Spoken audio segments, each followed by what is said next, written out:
नमस्ते दोस्तों, कैसे हैं। आज की क्लास बहुत एक्साइटेड होने वाली है क्योंकि हम बात करेंगे एंटरप्रेन्योरशिप की। ये सिर्फ एक बुक का चैप्टर नहीं है बल्कि आपके फ्यूचर का गेम चेंजर भी है। बताता हूँ क्यों।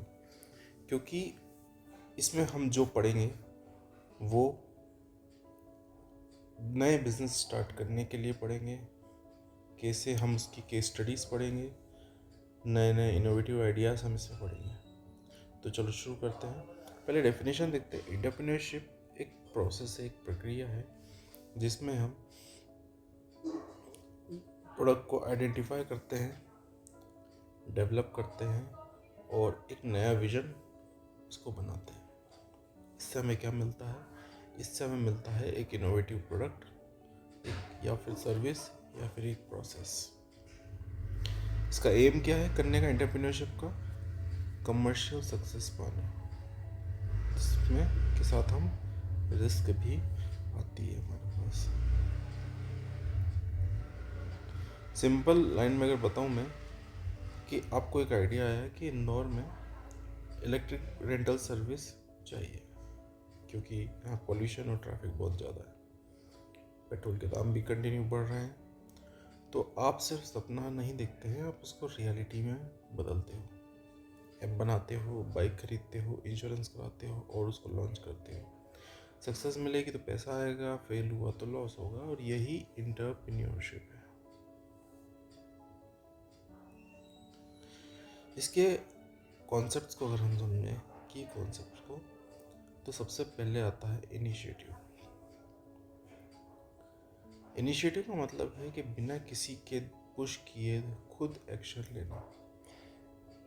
एग्जाम्पल देता हूँ, अगर आप कॉलेज में हैं और आप देखते हैं कि कैंटीन में हेल्दी स्नैक्स नहीं मिलता है तो आप तुरंत एक स्टॉल शुरू कर देते हो हेल्दी स्नैक्स की। ये आपने एंटरप्रेन्योरशिप किया।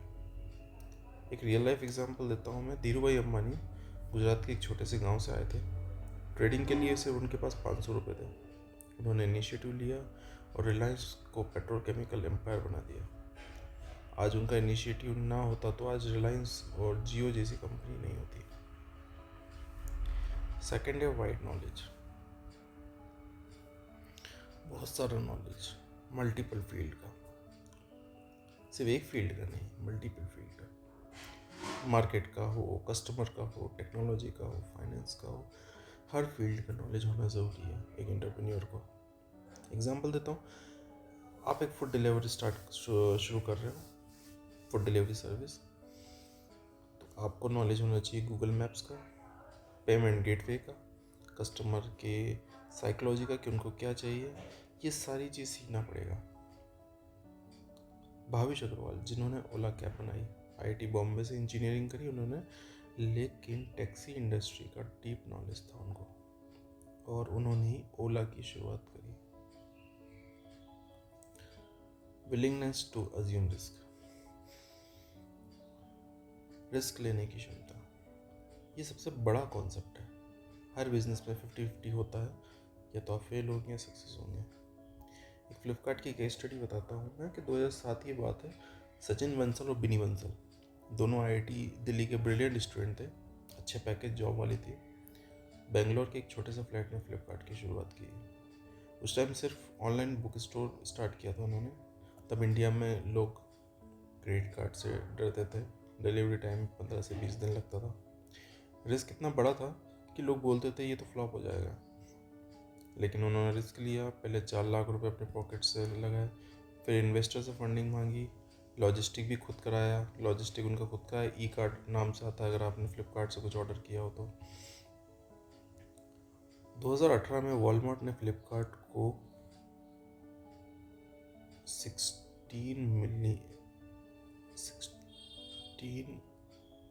बिलियन डॉलर में परचेज किया। आज फ्लिपकार्ट पे लाखों लोग डायरेक्ट इनडायरेक्ट जॉब मिलती है। यही एग्जाम्पल है कि हिस्ट्री रिस्क लेने वाले हिस्ट्री बनाता है।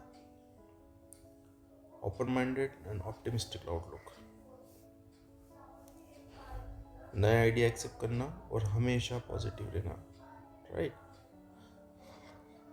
मार्केट चेंज करेगा, कंपटीशन आएगा, लेकिन आपको खुले दिमाग से ये सोचना पड़ेगा कि इसको कैसे टैकल करें। जब जोमेटो पे कंपटीशन बढ़ा फूड डिलीवरी सर्विसेज में, स्विगी आया, जेप्टो आया, बहुत सारी कंपनियाँ आई, तो उन्होंने ग्रोसरी डिलीवरी शुरू कर दी। स्विगी ने भी किया, इंस्टामार्ट नाम से आती है। अब पहले वो एक होटल से फूड डिलीवरी करते थे, अब वो तेल, घी, शक्कर, नमक ये भी डिलीवर करने लगा है। अडेप्टेबिलिटी, बदलते टाइम के साथ एडजस्ट करना। कोविड आया, सब बंद हो गया, जो अडेप्ट हुए वो सर्वाइव हुए। बहुत सारे लोग इंदौर में स्मॉल कैफ़े या ऑनलाइन चलाते थे, उन्होंने कोविड में ऑनलाइन डिलीवरी स्टार्ट करी, क्लाउड किचन चालू किया और वो लोग बच गए। घर से ही खाना, क्लाउड किचन मतलब घर से ही खाना बना के सेल करना। सेल्फ कॉन्फिडेंस, जो ये बोलते हैं नहीं चलेगा, फिर भी आप बोलते हैं चलेगा चलेगा चलेगा और मैं इसको चला कर रहूँगा।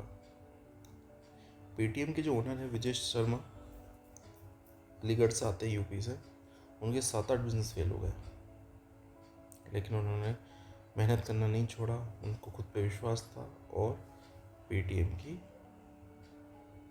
शुरुआत हुई। लीडरशिप क्वालिटीज़, एक अकेला आदमी कुछ नहीं कर सकता।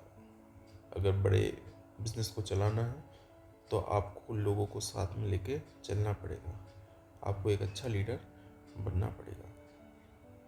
Orientation towards hard work, last, ये सिर्फ 6 घंटे 8 घंटे की नौकरी नहीं है, ये फुल टाइम जॉब है।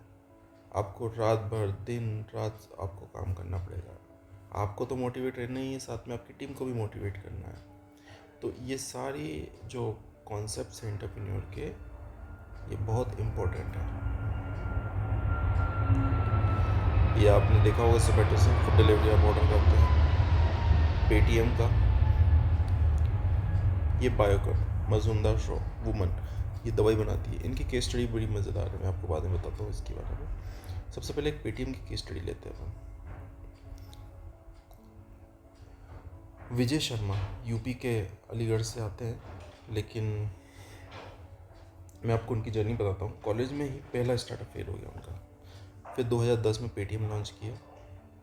उसमें ये लोग मोबाइल रिचार्ज और पेमेंट करवाते थे, तब यूपीआई नहीं था, तो लोग कैश ही यूज़ करते थे। रिस्क बहुत था, फंडिंग मिल नहीं रही थी, गवर्नमेंट रेगुलेशन भी बहुत स्ट्रिक्ट थे, लेकिन विजय ने हार्ड वर्क किया, खुद को मोटिवेट किया और वक्त के हिसाब से अडेप्ट किया।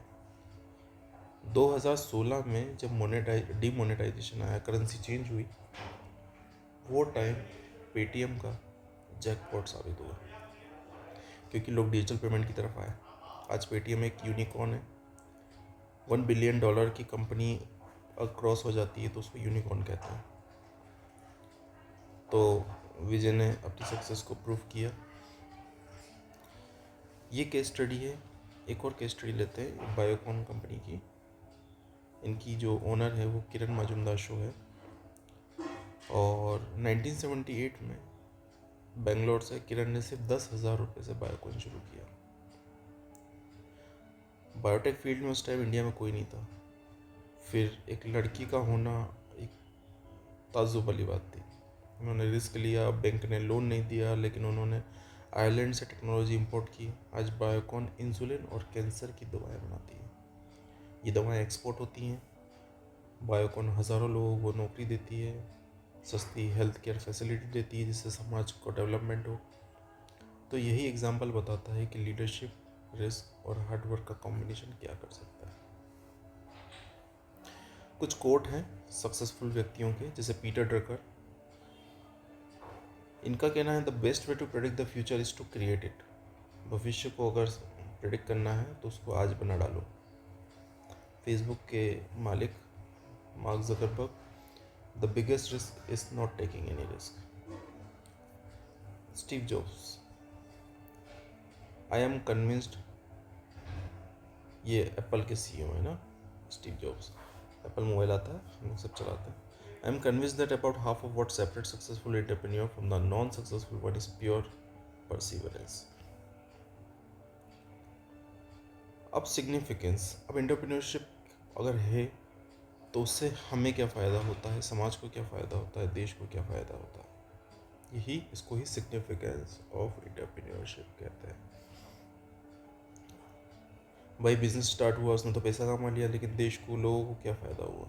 तो सबसे पहला फ़ायदा होता है लोगों को जॉब निकलती है, जॉब क्रिएशन। अगर आप फ्लिपकार्ट और ओला कंपनी देखेंगे तो उसमें लाखों लोगों को नौकरी दी है, चाहे वो डिलीवरी बॉयज़ हो गए हैं, वेयर हाउस स्टाफ हो गए हैं, इंजीनियर्स हो गए हैं, राइट। तो अलग अलग सेक्टर्स में उनको नौकरियां मिली हैं। दूसरा, इनोवेशन एंड प्रोडक्टिविटी आती है। अगर टेलीकॉम इंडस्ट्री में वो टाइम आपको याद होगा जब एक कॉल के 1 रुपये 2 रुपये चार्ज होते थे, आज बात करना बिल्कुल फ्री हो गया। अगर इनोवेशन और प्रोडक्टिविटी नहीं आती, इनोवेशन नहीं आता, जियो जब लॉन्च हुआ तो उसने फ्री कॉलिंग करा और डेटा बहुत सस्ता दिया, जिससे फ़ायदा क्या हुआ? आज हर घर में ऑनलाइन एजुकेशन संभव है, बिजनेस ऑनलाइन सक्सेस है, तो प्रोडक्टिविटी भी बढ़ गई है। रीजनल डेवलपमेंट, छोटे टाउन से भी स्टार्टअप्स आने शुरू हो गए हैं। आज इंदौर, भोपाल, देवास, उज्जैन, कहीं भी स्टार्टअप बन रहे हैं और वो स्टार्टअप्स काफ़ी बड़े होते जा रहे हैं, जिससे लोकल फ़ायदा भी मिल रहा है, रीजनल डेवलपमेंट हो रहा है। पर्सनल डेवलपमेंट,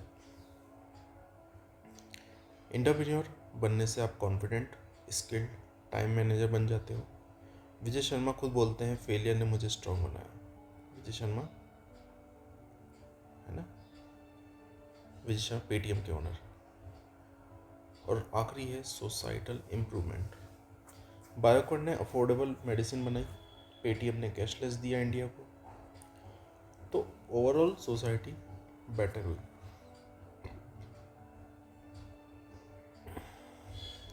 आप ये देख सकते हैं कि एंटरप्रेन्योरशिप से क्या फ़ायदे हुए हैं। इंफोसिस की बात करें तो 3 लाख से ज़्यादा कर्मचारी हैं उनके पास। रिलायंस में 4 लाख से ज़्यादा कर्मचारी हैं। टाटा ग्रुप में 7.5 लाख से ज़्यादा कर्मचारी हैं। HCL कंपनी में 2.5 लाख से ज़्यादा कर्मचारी हैं। और इन्होंने एक्सपेंशन Tier 2 Tier 3 सिटी यानी कि छोटे टाउन में भी इन्होंने अपने बिजनेस को एक्सपांड किया है। विप्रो में भी उतने ही कर्मचारी हैं जितने HCL में हैं। और टाटा में सबसे ज़्यादा TCS कंपनी, जो टाटा का ही ग्रुप है, 6 लाख कर्मचारी हैं। हर साल 42,000 फ्रेशर्स को वो नौकरी देती है। अगर 2 बड़े CSR की बात करूँ तो एक टाटा ग्रुप का CSR, जिसने 2025 में 1862 करोड़ रुपए सोसाइटी को दिए, समाज के उत्थान के लिए, डेवलपमेंट के लिए, जिसमें 500 शिक्षा में दिए, गवर्नमेंट स्कूल्स हो गए हैं या फिर आंगनवाड़ी हो गए हैं, 480 करोड़ हेल्थ क्लियर के लिए, 340 ग्रामीण विकास के लिए दिए हैं, 280 सेल्फ एम्प्लॉयमेंट के लिए दिए, महिलाओं को सिलाई मशीन, 160 वाटर के लिए दिए हैं, और 102 करोड़ रुपए अलग इनिशिएटिव, चाहे इसमें ग्रीनरी हो गई है, सोलर एनर्जी हो गई है। वैसे ही रिलायंस की बात करें तो ये जॉब भी दे रहा है, GDP में कंट्रीब्यूशन भी कर रहा है, इन्वेस्टमेंट भी कर रहा है, डिजिटल प्लेटफॉर्म भी लेकर आ रहा है, सबसे बड़ा टैक्स पेयर भी है, और अपने प्रोडक्ट को एक्सपोर्ट भी कर रहा है। ये जियो की सिम हम यूज़ करते हैं, फ्लिपकार्ट ऑनलाइन डिलीवरी सर्विस, ओला कैब सर्विस, और इसने भी अपनी एक इलेक्ट्रिक एक्टिवा भी निकाली है, इलेक्ट्रिक स्कूटर ओला। एक फाइनल अब केस स्टडी मैं आपको बताता हूँ, जूम कंपनी की। आप लोगों ने इसको देखा होगा, ये अब कोविड के बाद ज़्यादा फेमस हुआ है, इसीलिए मैं इसको लेकर आया हूँ। ये जूम वीडियो कम्युनिकेशन, इसकी टैगलाइन है connecting people through video. Zoom की शुरुआत एरिक युआन ने 2011 में की। एरिक पहले केसियो कंपनी में इंजीनियर था। उसका मानना था कि मार्केट में जो अभी वीडियो टूल है, जैसे ऑनलाइन वीडियो टूल स्काइप हो गया, वेबएक्स हो गया, ये बहुत ज़्यादा स्लो है, राइट। बगी है, बगी मतलब बार बार उसमें क्रैश हो रहे हैं, हैंग हो रहा है। तो उन्होंने एक ऐसा प्लेटफॉर्म बनाना चाहा जो सिर्फ काम करे, यानी क्लिक करो और ज्वाइन करो। तो इन्होंने पता किया कि मार्केट में क्या कमी थी। तो कमी क्या थी? पहली, कॉम्प्लेक्स सेटअप, सॉफ्टवेयर डाउनलोड करना, फिर उसको अकाउंट बनाना, बहुत टाइम लगता था। बैड कनेक्शन, अगर इंटरनेट थोड़ा भी स्लो हो गया तो वीडियो रुक जाती थी। कंपेटेबिलिटी, वीडियो अगर किसी ने मोबाइल से कनेक्ट किया है और सामने वाला लैपटॉप पे है, तो वो जो सिंक है, जो बातचीत है, हो नहीं पाती थी। यानी कि लैपटॉप वाला लैपटॉप वाले से बात करेगा, मोबाइल वाला मोबाइल वाले से, ये उससे संपर्क साध सकता था। तो जो सिंकिंग प्रोसेस है वो बड़ी डिफ़िकल्ट थी। तो उन्होंने इन जो 3 चीज़ें थी, कॉम्प्लेक्स सेटअप, बैड कनेक्शन और कंपेटेबिलिटी, इसी का सॉल्यूशन दिया सिंप्लिसिटी में। कॉम्प्लेक्स का ऑपोजिट सिंपल। उन्होंने बोला कि सिर्फ एक लिंक शेयर करूंगा मैं, और उसको जैसे ही आप टच करोगे आपकी मीटिंग ज्वाइन हो जाएगी।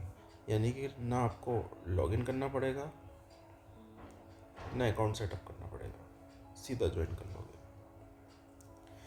फ्रीमियम मॉडल, फ्रीमियम मॉडल हालांकि हर कंपनी देती है। 40 मिनट तक मीटिंग फ्री में चलेगी, उसके बाद जो चार्ज रहेंगे वो रहेंगे, लेकिन 40 मिनट एक बड़ी लंबा टाइम होता है। स्टेबिलिटी, जूम ने क्लाउड नेटिव आर्किटेक्चर यूज़ किया, जिससे स्लो इंटरनेट भी अगर होता था उस पर भी मीटिंग चलती थी। स्केलेबिलिटी, एक साथ 100 से ज़्यादा लोगों का वीडियो कॉल ज्वाइन कर सकते थे बिना क्रैश हुए।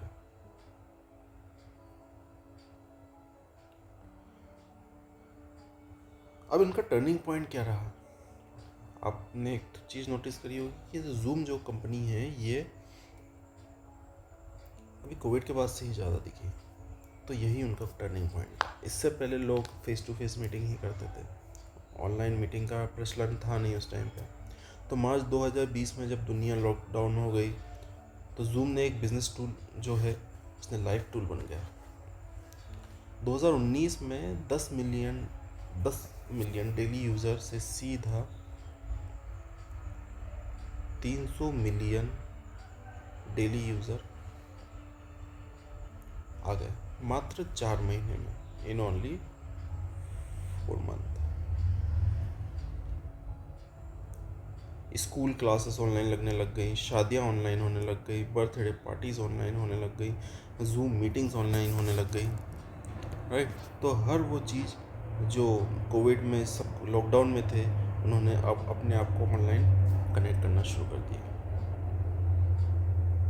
हालांकि कुछ परेशानियां भी आई जूम को ऑपरेट करने में, जैसे जूम बॉम्बिंग। अब जूम बॉम्बिंग में क्या होता है, जिसके पास लिंक है वो क्लिक करेगा और वो उस मीटिंग में जाके घुस जाएगा। अब कई सारी मीटिंग प्राइवेट होती हैं, उसमें ऐसे कैसे जा सकता है आदमी? तो वो एक समस्या आ गई। प्राइवेसी इशू आया कि भाई ये मीटिंग जो चल रही है जूम कंपनी का मालिक देख सकता है उसको, क्योंकि सॉफ्टवेयर तो उसी का है।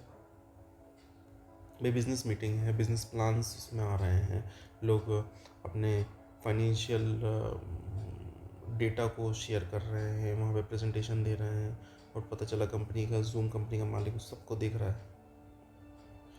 दूसरा कंपटीशन भी आया, जैसे गूगल मीट आ गई, उसके बाद माइक्रोसॉफ्ट टीम ने भी अपनी ऑनलाइन मीटिंग सर्विस शुरू कर दी।